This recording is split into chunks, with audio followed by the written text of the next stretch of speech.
You ever wonder what kind of guy looks tyranny in the face and says, nah, I'd rather die? Well, meet Patrick Henry, a colonial scrapper who didn't just talk tough, he lived it. Back in 1775, he stood up in a sweaty little church and built it out a line so raw, it still echoes today.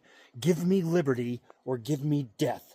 This isn't some dusty history lesson, folks. It's the story of a man who'd rather break than bend, and it's why we slapped his words on a t-shirt. Stick around, because by the end of this, you're going to want to wear this fire on your chest.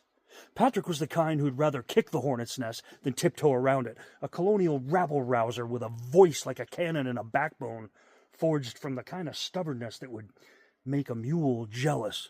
By the time he stood up in a little church in Richmond, Virginia on March 23rd, 1775 and hollered, "Give me liberty or give me death," he wasn't just tossing out a catchy line for the history books.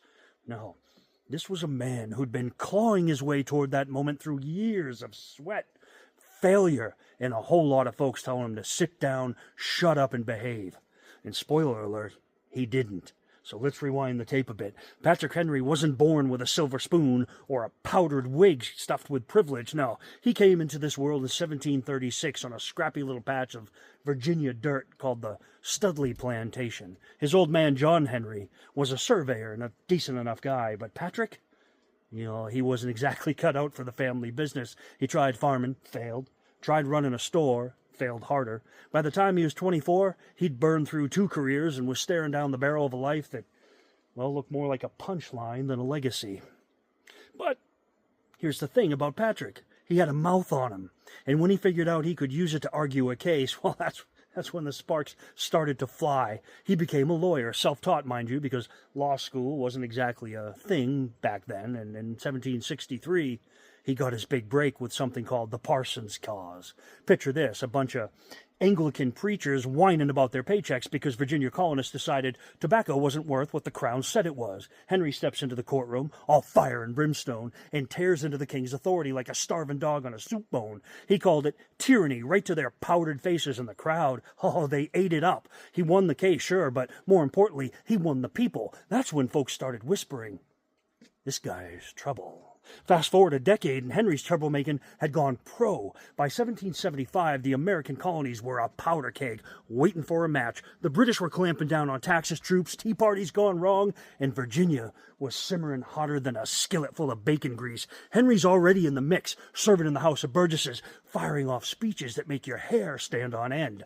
He's not some polished politician with a quill pen and a thesaurus. He's a scrapper, a guy who talks like he's swinging a damn hammer, and he's got the colonists' ears because he's saying what they're all thinking. Enough is enough.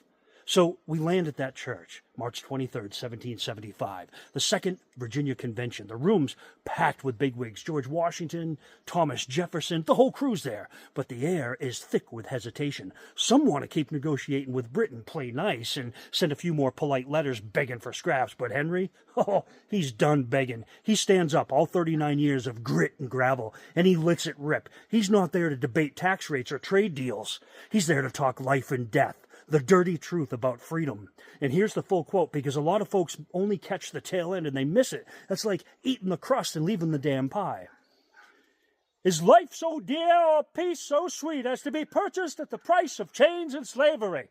Forbid it, Almighty God, I know not what course others may take, but as for me, give me liberty or give me death." Man, that isn't some rah-rah locker room pep talk. This is a guy staring down the barrel of war, knowing full well that liberty's price tag may be a noose around his neck or a musket ball through the chest. He's not asking for a vote or a show of hands. He's throwing down a gauntlet. You're either in this fight or you're chaining yourself to a king 3,000 miles away. No middle ground, no safety net. What's wild is why he said it. Henry wasn't blind. He could see the British troops massing ships at the harbors, the Loyalists smirking like they'd already won. He knew the colonies were outgunned, outmanned, and probably out of their minds to even think about rebellion. But he also knew something else. Freedom isn't a gift. It's not handed to you by some wig-wearing overlord with a pinky ring. It's a dirty, bloody job, and if you want it bad enough, you've got to take it. That's what lit him up that day. That's what made him stand there, voice shaking the rafters, and dare every soul in that room to pick a damn side. History tells us what happened next. Virginia voted to arm its militia. The revolution kicked off a month later at Lexington and Concord. Patrick Henry didn't just talk a big game, he served as Virginia's first governor, kept that fire burning. But that moment in St. John's, that was his spark.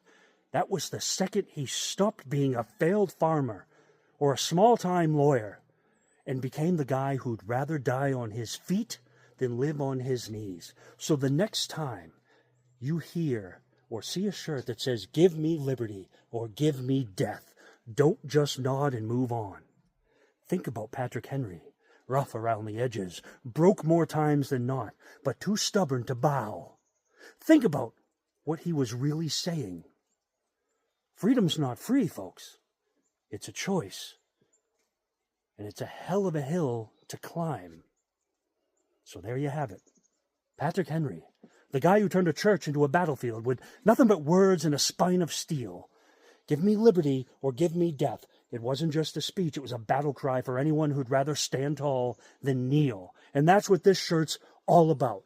The Skull and Crossguns logo, the American flag.